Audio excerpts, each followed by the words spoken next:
Halo, selamat sore. Ya, em, kita buka sesi live pada sore hari ini ya dok ya.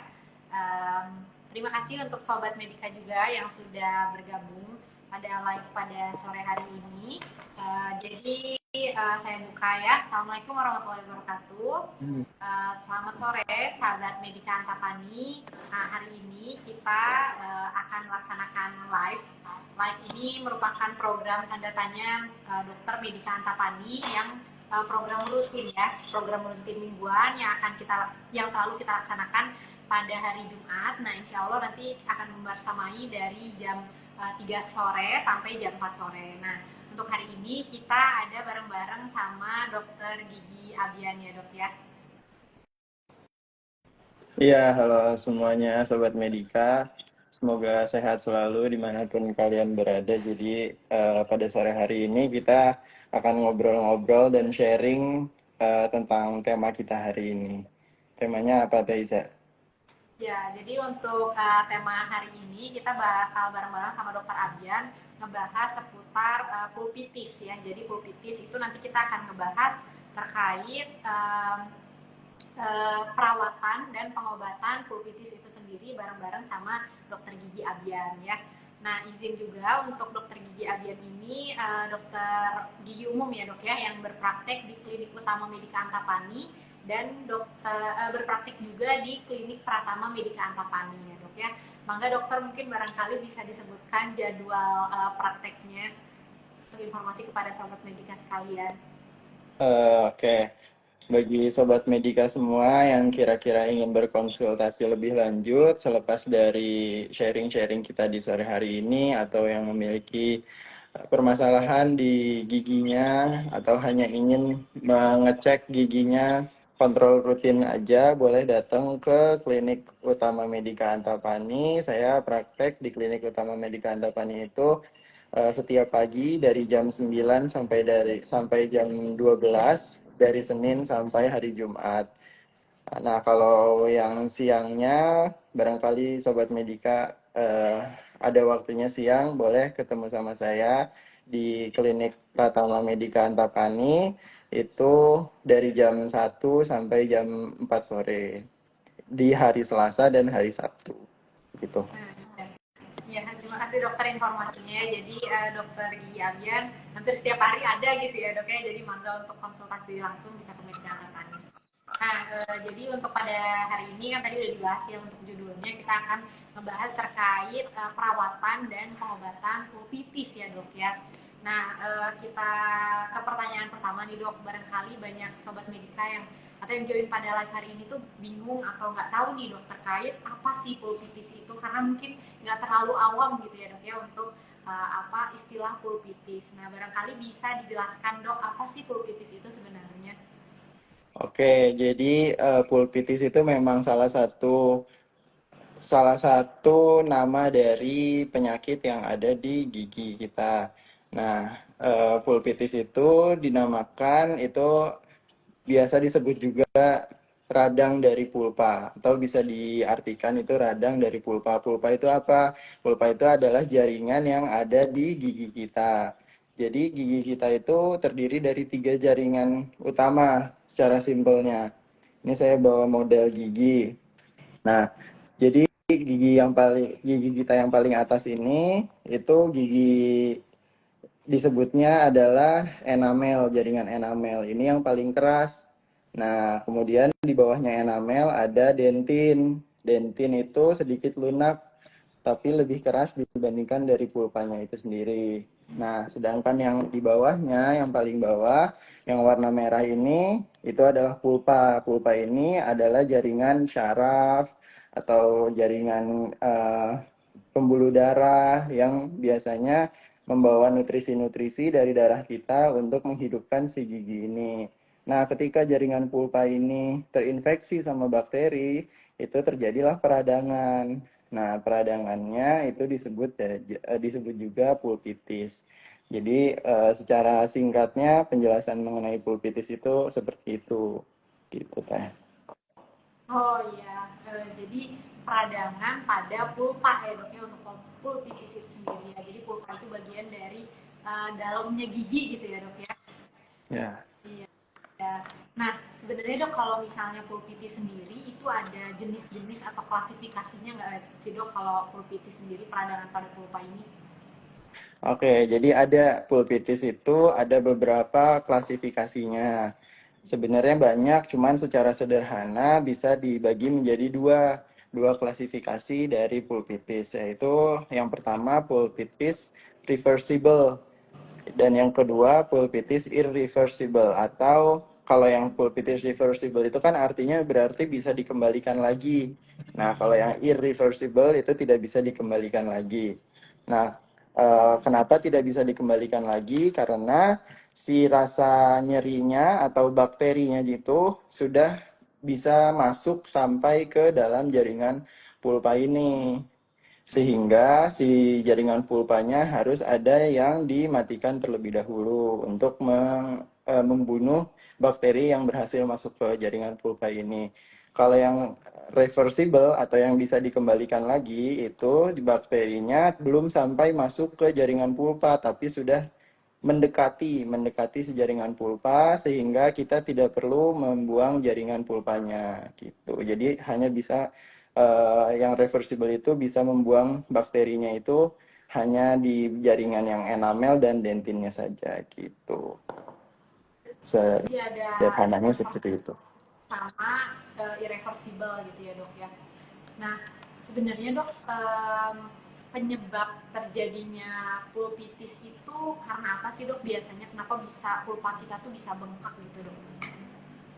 Oke, jadi penyebab terjadinya pulpitis itu sederhananya ya adanya invasi bakteri atau infeksi bakteri ke jaringan pulpa kita ini. Jadi sebenarnya jaringan pulpa ini kan karena penuh akan syaraf-syaraf, sehingga makanya kenapa kita terasa nyeri kalau jaringan pulpa kita ini terinfeksi. Kayak misalnya sakit gigi. Nah itu tuh ternyata si jaringan pulpanya itu udah terinfeksi sama bakteri, makanya jadi terasa sakit. Atau bisa juga sakit ngilu, giginya ngilu. Nah, kalau giginya ngilu itu biasanya si jaringan pulpanya itu belum sampai bakterinya itu belum sampai ke jaringan pulpa, masih mendekati saja. Nah, itu udah mulai terasa ngilu.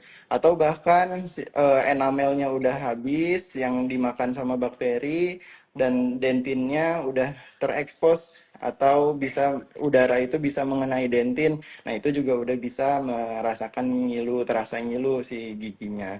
Jadi penyebab utamanya sih memang bakteri. Bakterinya bisa masuk itu karena ada penumpukan makanan awalnya.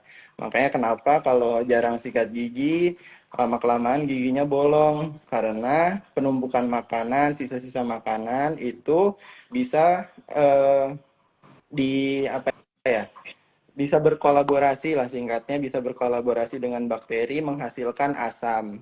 Nah, asam itulah yang mengeroposkan gigi kita sehingga bakterinya lama-kelamaan masuk. Makanya awalnya dari penumpukan makanan ditambah juga dari bakterinya gitu. Berarti apa bisa jadi kita apa ada pulpitis itu karena nggak rajin sikat gigi setelah makan ya dok ya. Jadi ada penumpukan terus nanti apa terjadi apa tadi giginya bolong bisa dari gigi bolong juga ya dok ya untuk terjadi pulpitis itu tadi ya. Ya, giginya Kalau bolong itu karena terjadi penumpukan makanan dan diperparah lagi sama bakterinya tadi. Penumpukan makanannya ditinggalkan terlalu lama sehingga bakterinya bisa menghasilkan asam. Nah, asam itu yang mengakibatkan gigi bolong. oh iya iya dok. Sebenarnya apa sih dok kayak gejala tadi mungkin udah di spill sedikit ya dok ya terkait atau enggak kayak gejala apa sih yang kita rasain kalau misalnya kayak aduh takutnya kita punya pulpitis nih, aduh kita harus segera ke dokter nih periksa gigi gitu. Nah sebenarnya gejala apa sih dok yang bisa dirasain oleh pasien gitu kalau misalnya pasiennya memang terkena pulpitis ini dok? Punten tadi putus-putus teh, boleh tolong diulang? Jadi gejala atau apa sih dok yang dirasain pasien nih karena misalnya kita takut terjadi pulpitis dan nggak ditangani secara cepat gitu ya. Nah, gejala apa yang biasanya dirasakan oleh pasien dok? Jadi Kebanyakan dari pasien yang mengalami pulpitis itu, pulpitis di stase-stase awal itu biasanya pasiennya ngerasa ngilu. Ngilunya itu bisa dibagi menjadi dua, ada yang ngilu spontan, ada yang ngilunya itu menetap. Nah, kalau ngilu spontan itu biasanya kalau kita lagi minum dingin, terus tiba-tiba kerasa ngilu banget.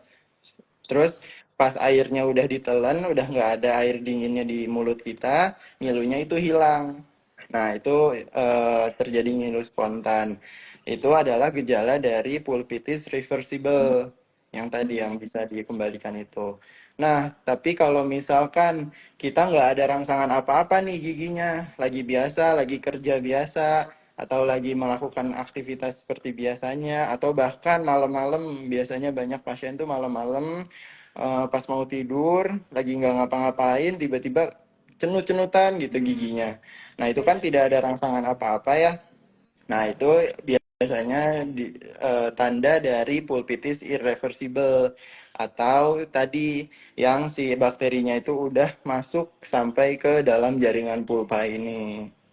Nah, itu tandanya. Jadi kalau ada tanda ada rangsangannya baru terasa ngilu dan rangsangannya dihilangkan, ngilunya itu juga ikut hilang.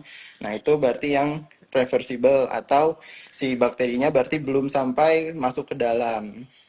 Tapi kalau ternyata tidak ada rangsangan apa-apa, terasa cenut-cenut, terasa nyeri, itu berarti bakterinya udah bisa masuk sampai ke dalam pulpa gitu.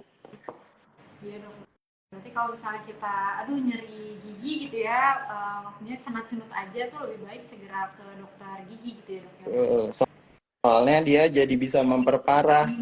Kalau misalkan awalnya hanya ada rangsangan doang tuh ngilunya, Iya. terus ya udahlah dibiarin dulu. Kebanyakan pasien tuh gitu, dibiarin, nggak diperiksakan dulu. Lama kelamaan makin parahnya itu ya gitu, tanpa ada rangsangan pun bisa kerasa nyeri. Nah, itu lebih susah lagi perawatannya gitu. Jadi harusnya sesegera mungkin kalau misalkan udah kerasa ngilu di giginya harus langsung diperiksakan ke dokter gigi gitu. Ah iya iya dok. Ah, jelas banget ya penjelasan dari dokter gigi Avian ya. Teman-teman sekalian yang izin ya dok ya selingan ya. Teman-teman sekalian yang join live pada sore hari ini juga kalau misalnya ada pertanyaan terkait pulpitis atau terkait kesehatan gigi dan mulut bisa langsung ketik aja di kolom komentar, nanti kita bahas bareng-bareng sama dokter gigi Avian ya dok ya. Nah dok, izin mungkin diselingin sama ada pertanyaan ya dok ya dari akun Dea Setiadi. Nih dok kalau ngilu pada saat kena pasta gigi itu karena pulpitis atau karena bisa jadi nggak cocok dok sama pasta gigi yang digunakan oleh kita sehari-hari? Oke, basicnya sih sebenarnya tetap karena pulpitis atau si jaringan keras giginya yang ini yang enamel itu udah tipis, sudah mulai tipis sehingga giginya itu bisa menjadi sensitif. Mungkin kalau pada kasusnya Ibu D Setiadi itu eh, sensitifnya itu diakibatkan karena pasta giginya gitu mungkin. Itu memang berarti karena pulpitis atau bisa juga karena gigi yang sensitif. Perawatannya itu tidak mata-mata harus langsung ditambal begitu aja. Cuman memang harus dilakukan pemeriksaan dulu. Kalau memang tidak ada gigi yang berlubang, biasanya kita lakukan ada olesan seperti bahan gitu. Itu nantinya fungsinya untuk meningkatkan ketebalan si jaringan yang kerasnya itu sehingga giginya bisa tidak sensitif lagi gitu. Oh, jadi ada perawatan untuk gigi sensitif ya dok ya tadi? Ada. Nah, Hmm. Ya. Ada satu pertanyaan lagi dok, izin ya. Dari akun Muzami Tahir. Dok, maaf mau tanya, apakah pulpitis bisa menyebabkan abses pada gigi? oke. Terima kasih. Ya ini pertanyaannya sangat bagus. Jadi pulpitis itu memang bisa mengakibatkan abses gigi. Abses gigi itu eh, adalah bengkak. Kalau ininya awamnya itu bengkak pada gusi. Gusinya khususnya pada gigi yang berlubang. Seperti pada model yang ini nih. Ini kan awalnya ada gigi yang berlubang nih. Gigi yang berlubang masuk sampai ke pulpanya, jaringan pulpa gigi. Kalau dibiarkan terus, awalnya dia ngilu, terus dibiarkan lagi. Akhirnya terasa cenut-cenut, tapi masih males ke dokter gigi, tetap dibiarkan. Nah, itu lama-kelamaan bakterinya bisa masuk terus sampai ke bawah, sampai keluar dari gigi itu sendiri, masuk ke jaringan gusi. Nah, setelah dia masuk ke jaringan gusi, si gigi itu kan lama-kelamaan akan bereproduksi, jadi lebih banyak gitulah bakterinya mengumpul di jaringan gusi. Nah, terus sehingga gusinya jadi bengkak, jadi ada jendolan di gusinya yang mana isinya itu adalah nanah. Nah, nanah itu adalah eksudat dari bakterinya itu sendiri. Jadi bakteri-bakteri yang ngumpul di gusi, nah itu tuh akibatnya awalnya memang dari gigi berlubang yang mana dibiarkan terus-menerus sampai bakterinya masuk sampai mengakibatkan abses gitu. Nah, kalau udah abses jadi lebih susah lagi perawatannya. Jadi sedini mungkin memang harus segera diperiksakan gitu kalau ada masalah gigi. Iya ya dok ya. Jadi apa kalau misalnya sakit gigi dibiarin aja itu sebenarnya bahaya ya dok ya, bisa kemana-mana gitu ya, bahkan bisa sampai terjadinya abses tadi ya dok ya. Nah sebenarnya dok kalau misalnya ada pulpitis nih, terus sebenarnya tindakan apa sih dok yang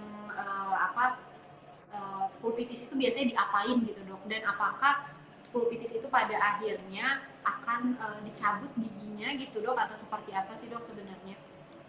Oke, jadi memang kalau tindakan pada gigi itu eh, kita kalau saya pribadi itu lebih mengutamakan mempertahankan gigi tersebut.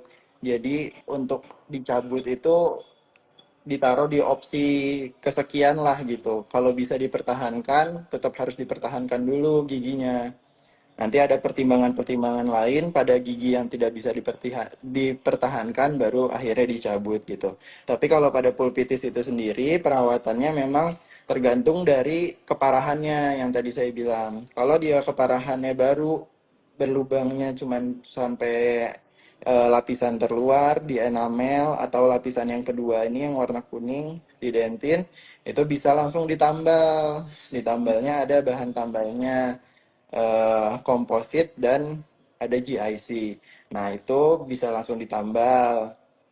Itu untuk perawatan yang pertama. Kemudian kalau dia lebih parah lagi, masuk sampai ke jaringan pulpanya. Nah, itu perawatannya harus dilakukan perawatan saluran akar. Perawatan saluran akar itu, ini kan akar gigi ya. Nah, ini ada salurannya. Nah, itu harus dirawat. Jadi, dirawatnya itu dengan cara dibersihkan saluran akarnya dibersihkan sampai ke dalam, sampai steril, nanti diisi bahan pengisi, baru ditambal. Pada akhirnya ditambal juga akhirnya gitu. Tapi kalau perawatan saluran akar ini memang lebih lama perawatannya, kayak kunjungannya itu berkali-kali, kemudian biayanya juga lebih banyak. Sehingga kalau bisa jangan sampai bakterinya itu masuk ke pulpa baru dirawat giginya. Kalau bisa baru ngilu-ngilu aja itu udah langsung dirawat. Itu lebih baik gitu. Iya dok, jadi tadi sebenarnya kalau misalnya ada pulpitis terus dicabut itu menjadi opsi, masih ada usaha lain gitu ya dia untuk mempertahankan gigi, seperti tadi yang pertama ditambal atau dilakukan perawatan saluran akar ya dok ya. Ya gitu. Nah ya izin dok ada pertanyaan lagi di kolom komentar dari akun Cipa6396. Selamat sore dok, izin bertanya kalau ada gusi yang bengkak di area gigi yang ditambal itu kira-kira karena apa ya dok ya, jadi gusinya bengkak gitu dok pada gigi yang ditambal. Oke. Kalau giginya itu ternyata udah ditambal, berarti sebelum ditambal giginya ada riwayat berlubang berarti kan. Nah, biasanya sebelum ditambal itu dokter giginya itu membersihkan lubang giginya itu. Dibur dulu biasanya. Dibur giginya sampai benar-benar bersih dan dipastikan tidak ada bakteri yang tertinggal. Karena kalau ada bakteri yang tertinggal, kemudian ditambal, itu lama-kelamaan tetap bakterinya lama-kelamaan masuk juga ke sini, ke jaringan pulpa, sehingga bisa mengakibatkan bengkak. Jadi mungkin waktu itu ditambal tapi masih ada bakteri yang tertinggal. Tapi ada juga kemungkinan yang lainnya. Misalnya ini kan gigi kan besar ya, ditambalnya misal di bagian yang sini. Kemudian ternyata ada lagi lubang di bagian yang depannya. Nah, itu bisa juga mengakibatkan pintu masuk dari bakteri tersebut. Padahal yang awalnya pintu masuknya di bagian belakang, udah ditambal nih pintu masuknya. Ternyata bakteri yang dari luar itu bikin lagi pintu masuk dari yang bagian depan. Itu bisa mengakibatkan bengkak juga. Jadi nggak semata-mata bisa langsung ngejudge kalau misalkan yang ini tuh tambalannya kurang bagus gitu. Atau bisa juga jadi bahan tambal di bahan tambal yang biasa kita gunakan itu ada masa optimalnya. Kalau sudah lewat masa optimal, biasanya bahan tambalnya itu menyusut atau jadi lebih kecil dibandingkan lubang yang awalnya ada.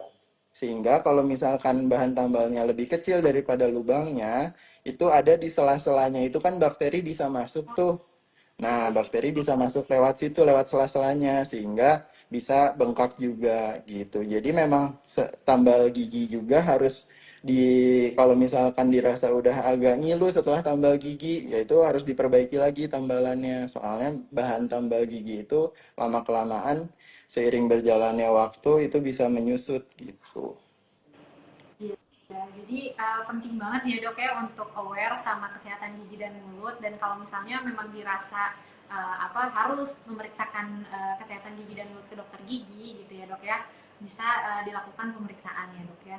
Sebenarnya berapa rutin sih dok kita harus datang ke dokter gigi untuk melakukan pemeriksaan gigi sendiri? Kalau dianjurkannya itu dari eh, kolegium profesi kami dan juga dari organisasi-organisasi dokter gigi di seluruh dunia, itu dianjurkannya 6 bulan satu kali. 6 bulan sekali itu harus kontrol ke dokter gigi. Walaupun tidak ada keluhan apa-apa, cuman tetap disarankan untuk kontrol ke dokter gigi untuk dicek apakah ada yang bermasalah giginya atau hanya bolong setitik aja kan kalau dibiarkan lama-kelamaan bisa lebih besar. Jadi dianjurkannya setiap 6 bulan sekali dilihat kalau ada bolong setitik bisa ditambal atau membersihkan karang gigi gitu. Iya, jadi anjurannya 6 bulan sekali nih ya dok ya. Semoga kita semua bisa berkomitmen dan istiqomah ya dok ya. Kalau misalnya udah untuk memeriksakan kesehatan gigi ke dokter gigi. Izin lagi ya dok ya bahas satu pertanyaan dari akun GAL Tiara, masih seputar abses ya dok ya. Dok mau tanya kalau abses gigi itu ciri-cirinya gimana dan apakah bisa diatasi dan dideteksi gitu, dan penyebabnya tuh apa dok? Oke, jadi abses gigi itu eh, ada beberapa penyebabnya sebenarnya. Enggak hanya semata-mata penyebab gigi berlubang, tapi ada juga yang abses diakibatkan jaringan giginya yang lemah, jaringan di dalam sini tulangnya itu lemah. Nah, cuman kita lagi membahas yang diakibatkan dari gigi berlubang itu kan. Jadi ciri-cirinya biasanya muncul jendolan di gusinya. Tepatnya itu biasanya di akar, di bagian akar. Jadi misal ini gigi kita ya, Mm-mm. biasanya tuh aksesnya adanya di sini nih. Nah, di bawah sini ada jendolan, yang mana jendolannya itu dia lunak konsistensinya. Kalau ditekan itu ada agak terasa lunak, jadi bukan yang keras. Oh, Beda kalau misal ada jendolan yang keras, itu biasanya bukan abses. Atau ada lagi abses tingkat yang selanjutnya. Tapi kalau yang abses yang sering ditemui itu, dia lunak gitu. Terus biasanya juga kalau didiemin lama-kelamaan, si jendolan yang lunak itu akan pecah dengan sendirinya. Nah, pecahnya itu biasanya kalau kalau kita nggak ngeliat itu ada rasanya. Biasanya rasanya kayak asin-asin atau kayak bau darah gitu loh Oh iya. rasanya. Nah, tapi kalau misalkan pas lagi pecahnya kita ngeliat apa tuh yang keluar, Iya. nah itu yang keluar biasanya ada cairan kuning-kuning gitu, kayak kayak berupa nanah gitu. Nah, itu ciri-ciri dari abses giginya. Terus diatasinya ya dengan dirawat saluran akarnya. Jadi kalau memang sudah abses, giginya dirawat, saluran akarnya dirawat, absesnya itu tidak akan muncul lagi. Kalau nggak dirawat-rawat, giginya misal udah abses, terus kempes lagi, bengkaknya kempes lagi. Tapi nggak dirawat-rawat nih giginya, cuman minum obat aja, ya akan berulang lagi, terjadi lagi nanti abses lagi gitu. Iya dok. Kalau penyebabnya dok, tadi penyebab dari abses tadi, pulpitis itu bisa bikin abses juga ya dok ya? Ya, pulpitis. Pulpitis bisa bikin abses atau tingkat lanjutnya nanti biasanya kalau udah abses sih giginya itu udah jaringan syarafnya ini udah mati. Hmm. Nekrosis itu udah nggak bisa merasakan lagi si giginya, udah nggak bisa merasakan rasa sakit, rasa ngilu, itu udah nggak bisa merasakan lagi karena jaringan syarafnya udah mati. Nah, biasanya yang bisa mengakibatkan abses itu pada kondisi gigi yang udah nekrosis gitu karena si bakterinya tuh udah masuk sampai ke dalam. Jadi mengakibatkan kematian syaraf gigi gitu. Itu yang disebabkan nekrosis. Yang disebut nekrosis gitu. Iya, wah jelas banget ya dok ya. Kita tadi gara-gara ada pertanyaan terkait apa abses gitu ya, jadi selain kita bahas tadi terkait pulpitis, mulai dari apa itu pulpitis, terus klasifikasinya, penyebabnya, gejalanya, terus kita tadi ada pertanyaan-pertanyaan juga terkait abses pada gigi ya dok ya. Nah, izin nih dok, kalau misalnya kita balik lagi ke tema utama kita hari ini ya dok ya, terkait pulpitis. Sebenarnya kalau misalnya kita udah ngerasain sakit gigi dan aduh kayaknya takutnya ini kayaknya ada yang bengkak deh, atau nggak misalnya kena saraf deh atau gimana gitu dok ya, sebenarnya kita tuh datangnya ke dokter gigi umum atau kita bisa langsung datang ke dokter spesialis, atau kayak gimana sih dok alur untuk pemeriksaan gigi sendiri? Oke, kalau pertanyaannya seperti itu, sebenarnya dikembalikan lagi ke pasiennya. Nah, kalau ke pasiennya ini, apakah dia dirawatnya mau pakai BPJS atau enggak? Itu yang pertama. Kalau misal mau pakai BPJS, itu bisa ke dokter gigi umum dulu di FKTP atau Vaskes tingkat pertama. Itu ke dokter gigi umum dulu, nanti biasanya dari hasil pemeriksaan, apabila memerlukan dirujuk ke spesialis, itu akan dirujuk ke spesialis. Tapi kalau misalkan mau pakai umum atau biaya pribadi, itu sebenarnya langsung ke spesialis bisa. Nah, spesialisnya itu yang menangani merawat saluran akar itu ada namanya spesialis endodonsi atau memang masih banyaknya dikenalnya spesialis konservasi gigi gitu. Tapi ada beberapa rumah sakit atau klinik yang udah menamakan spesialisnya itu spesialis endodonsi gitu. Tapi kalau misalkan dirasa giginya berlubangnya itu belum parah atau absesnya itu belum terlalu sering gitu, mau diperiksakan dulu ke dokter gigi umum itu bisa juga gitu. Jadi memang dokter gigi umum pun sebenarnya memiliki kompetensi untuk merawat saluran akar. Nah, tapi hanya pada kasus-kasus tertentu aja. Jadi terbatas perawatan saluran akarnya. Nggak serumit yang dilakukan perawatan saluran akar oleh spesialis. Gitu. Hmm. Jadi kalau untuk perawatan saluran akar sendiri itu dok, apakah perawatan saluran akar itu termasuk penyakit yang bisa diklaim menggunakan BPJS kesehatan? Oke, jadi bisa perawatan saluran akar itu bisa di cover sama asuransi BPJS Kesehatan. Tapi memang pada kenyataannya sekarang lumayan ininya antriannya, waktu tunggunya itu antar kunjungannya lumayan. Tapi banyak juga pasien yang memang eh, sabar untuk merawat giginya, itu keberhasilannya juga tinggi. Jadi memang cukup baik lah ininya, apa cukup worth it lah untuk dirawat menggunakan BPJS, karena kalau misalkan nggak pakai BPJS, untuk perawatan saluran akar sendiri biayanya cukup tinggi juga gitu. Padahal kan urgent ya, soalnya perawatan saluran akar itu.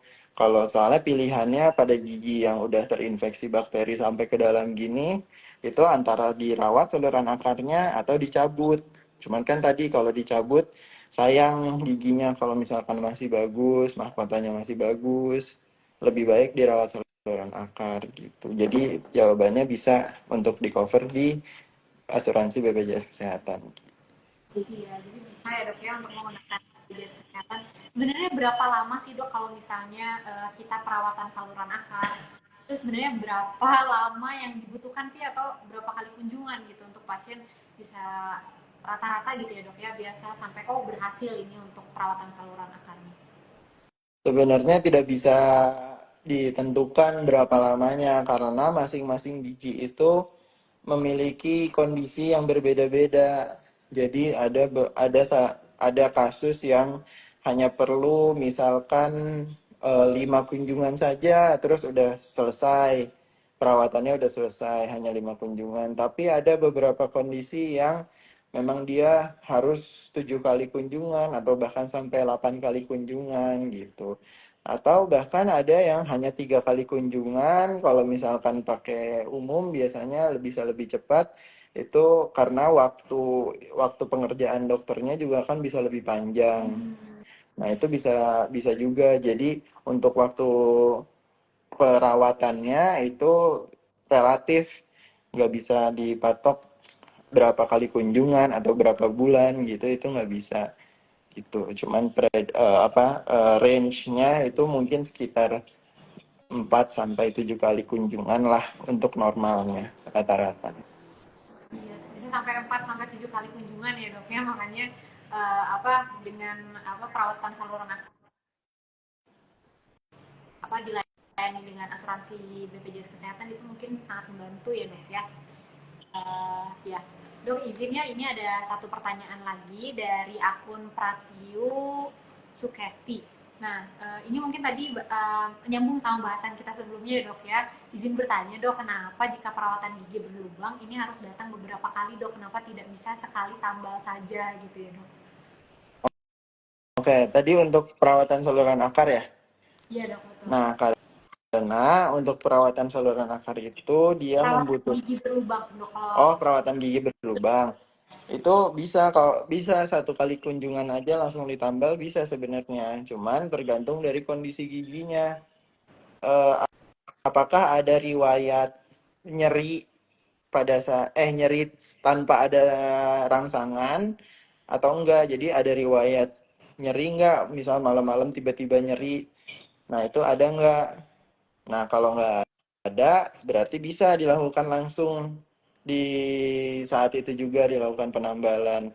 Tapi kalau ternyata diingat-ingat lagi waktu itu pernah lagi nggak makan apa-apa, tiba-tiba nyeri gitu. Nah itu berarti harus dilakukan dikasih obat dulu lah istilahnya. Dia kasih obat untuk mensterilkan bakteri-bakteri yang ada di sini. Baru nanti ditambal tetap. Soalnya kalau misalkan ditambal permanen langsung tanpa disterilkan dulu, lama-kelamaan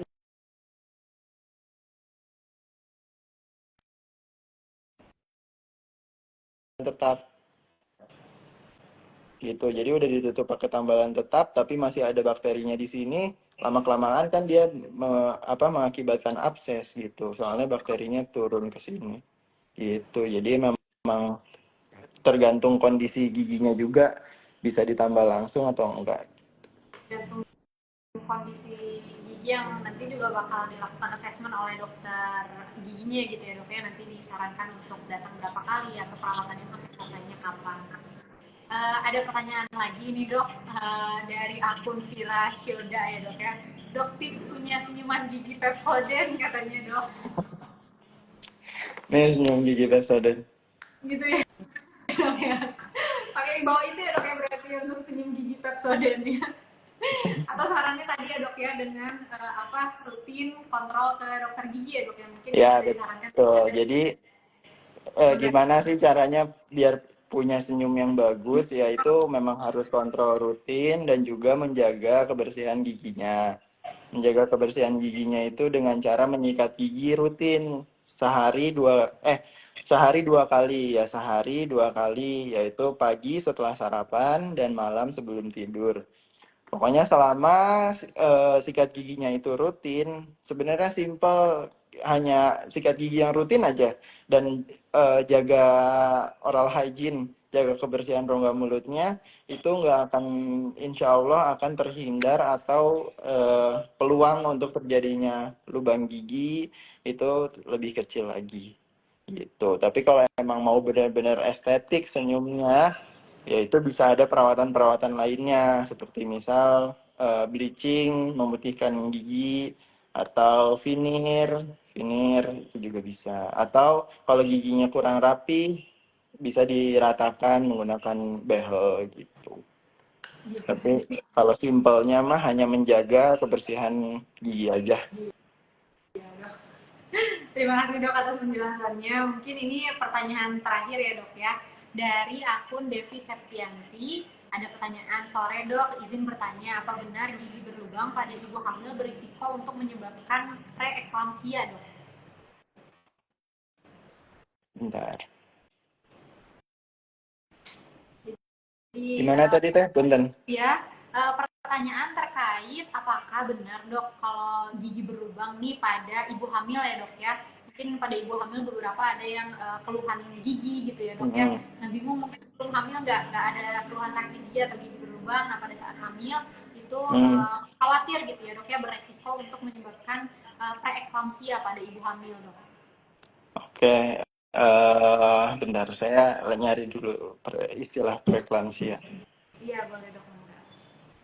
Eh, jadi teman-teman apa sahabat Medika yang sedang join live pada sore hari ini, eh, waktu kita nanti sampai sekitar jam 16 ya. Jadi ya, saat ini sedang ada diskusi langsung dengan Dokter Gigi Abian gitu ya terkait kesehatan gigi dan mulut. Tadi sudah dibahas juga terkait pulupitis dan abses gitu. Jadi kalau misalnya ada pertanyaan-pertanyaan terkait kesehatan gigi dan mulut, bisa nanti kita bahas bareng-bareng dengan Dokter Gigi Abian.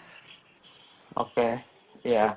Jadi setelah saya cari tadi preeklamsia, karena saya kurang kurang awam dengan istilah preeklamsia, itu ternyata preeklamsia itu sebagai info juga bagi sobat sahabat Medika yang mungkin belum belum mendapatkan info mengenai preeklamsia, itu adalah komplikasi pada kehamilan di mana itu bisa ditandai dengan adanya tekanan darah yang tinggi gitu.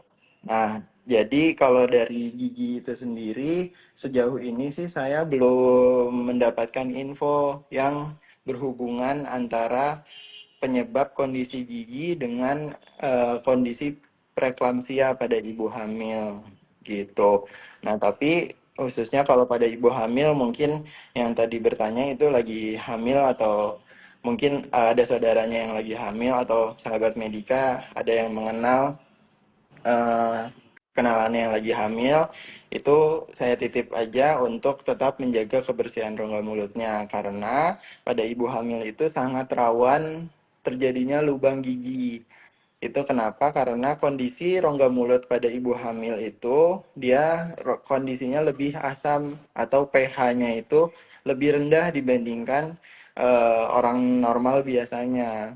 Nah, gigi itu sangat apa ya, sangat lemah terhadap asam, karena gigi itu kan, asam itu kan korosif ya. Nah, gigi juga bisa rapuh akibat dari kondisi asam yang ada pada ibu hamil, sehingga kalau misalkan sikat giginya nggak rutin atau kebersihan rongga mulutnya nggak dijaga dengan baik, itu pasti atau lebih besar kemungkinan terjadinya lubang gigi pada ibu hamil gitu. Tapi kalau em, menyambung ke preeklamsia, itu sejauh ini saya belum mendapatkan informasi mengenai itu. Tapi nanti coba saya cari tahu lagi. Gitu. Terima kasih dok atas jawabannya. Jadi tadi ada yang konsen juga yang mungkin ada sahabat yang lagi hamil atau pertanyaannya dari ibu hamil nih. Jadi untuk apa concern juga ya dok ya atau memberikan perhatian gitu ya untuk kesehatan gigi dan mulutnya untuk ibu hamil karena tadi ya dok ya rentan apa terjadinya gigi berlubang atau sakit gigi ya dok ya karena kondisi kehamilannya menyebabkan apa mulutnya kondisinya berbeda jadi tidak hamil gitu ya dok ya. Terima kasih Iya, dok. dan juga untuk kondisi pada ibu hamil itu nggak bisa dilakukan perawatan gigi sebenarnya. Maksudnya bisa sih dilakukan perawatan gigi, tapi ada waktu-waktu tertentu yang dia itu aman untuk dilakukan perawatan gigi. Gitu. Jadi pada trimester 1 dan pada trimester 3 itu kalau bisa kalau tidak emergensi itu dihindari untuk dilakukan perawatan gigi. Nah, pada trimester 2 itu baru bisa dilakukan perawatan gigi. Tapi kan itu berarti harus benar-benar dijaga ya. Kalau misalkan ternyata giginya sakit di trimester 1 itu kan pasti nanti repot. Jadi kayak nggak bisa dirawat juga giginya kalau terjadinya pada trimester 1. Sehingga kalau misalkan ada sahabat medika juga yang akan merencanakan kehamilan itu segera dikonsultasikan juga dengan dokter giginya, jangan lupa. Karena untuk mempersiapkan masa-masa kehamilan itu sulit untuk mencari waktunya untuk aman dilakukan perawatan gigi gitu. Jadi kalau bisa dibersihin dulu giginya, dirawat dulu giginya sebelum hamil gitu. Iya, wah jadi insight baru ya dok ya. Jadi untuk apa para ibu hamil ya yang sedang hamil gitu untuk tetap apa memperhatikan gitu ya dok ya kondisi kesehatan gigi dan mulutnya. Nah dok mungkin untuk uh, apa sesi diskusi kita pada sore hari ini dicukupkan ya dok ya. Nah, saya mau nanya dok, gimana kalau misalnya kita mau apa bikin janji gitu ya dok ya sama dokter gigi Abdian atau dokter gigi lain, baik di klinik utama maupun di klinik Pratama. Bener teh tadi putus-putus. Oh iya, boleh dok. Jadi mungkin sahabat Medika yang join live pada sore hari ini terus sudah bertanya-tanya juga ya dok ya. Nah ini kalau misalnya kita pengen daftar untuk pemeriksaan kesehatan gigi dan mulut dokter gigi untuk di klinik utama Medika Antapani dan klinik Pratama Medika Antapani sendiri itu bisa ke apa seperti apa ya dok ya cara mendaftar atau membuat janjinya. Oke, kalau misalkan di yang klinik utama Medika Antapani itu bisa mendaftar via WA mungkin ya. Ada WA pendaftaran dari klinik utama Medika Antapani. Nah, itu bisa langsung dihubungi aja ke WA tersebut. Nanti untuk nomor WA-nya bisa dilihat di akun Instagram Klinik Medika Antapani. Nah, kalau ataupun bisa langsung datang ke klinik utama Medika Antapani. Nanti pasti akan langsung dilayani, datang ke pendaftaran ke dokter giginya gitu. Nah, kalau misalkan di yang klinik Pratama, itu biasanya kan banyaknya layanan BPJS. Nah, kalau BPJS kita lebih mengarahkan untuk pendaftarannya itu lewat mobile JKN. JKN Mobile di aplikasi JKN Mobile itu bisa mendaftar ke poli gigi dari klinik Pratama Medika Antapani gitu. Terima kasih dokter informasinya. Jadi sobat Medika untuk yang ingin melakukan janji temu dengan dokter gigi ya di Medika Antapani ada 2 klinik yang melakukan pelayanan gigi yaitu di klinik Pratama sama klinik utama gitu ya. Jadi untuk klinik Pratama penggunaan BPJS bisa melalui mobil JKN dan klinik utamanya bisa melalui WhatsApp gitu ya dokter tadi ya. Iya. Terima kasih dokter. Mungkin sebagai penutup dok sedikit menyampaikan terkait ada take home message-nya nih dok untuk sahabat Medika Antapani yang sedang join live pada sore hari ini Mangga dok. Ya, take home message-nya intinya pulpitis itu adalah keadaan yang tidak nyaman untuk dirasakan bagi manusia yang normal ya pastinya. Soalnya kan banyak orang bilang mendingan sakit hati daripada sakit gigi gitu, karena kan sakit gigi itu memang terasanya sangat tidak nyaman gitu.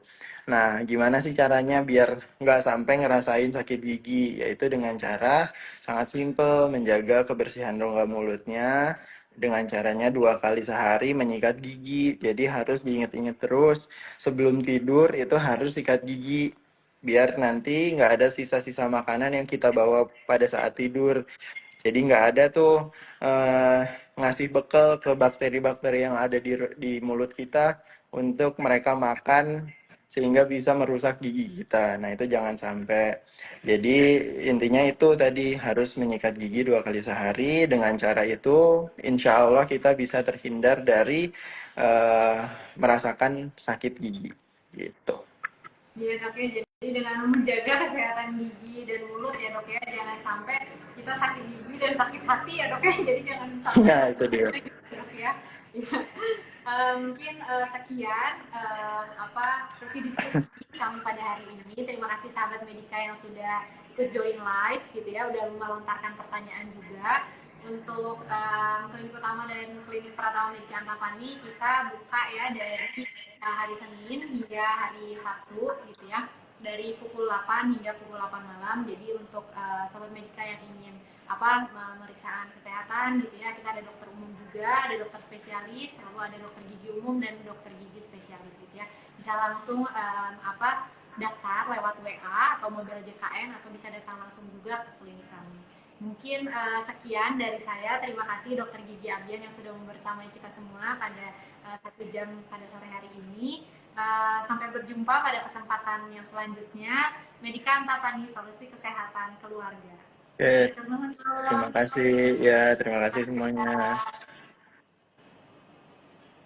Audio Jungle.